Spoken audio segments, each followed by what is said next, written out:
Hey, so if you want to delete your account on Zillow, it's not just one click. You need to go through a few steps, but I'll make it super easy for you in this video. Alright, first go to Zillow and sign into your account using your email and password. Once you're in, click your profile icon in the top corner, then go to Account Settings. Now, scroll through the settings and look for Privacy Settings or Account Management options. Here's the important part. Look for the option that says Delete Account or Close Account. Click it.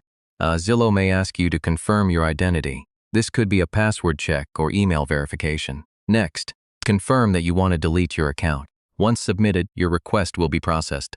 After that, check your email. Zillow usually sends a confirmation that your account deletion is complete or in progress. So, yeah, that's how you can delete your Zillow account in 2026. Just make sure you really want to remove everything before confirming. If this helped, feel free to check out more simple guides like this. Thanks for watching. Hey,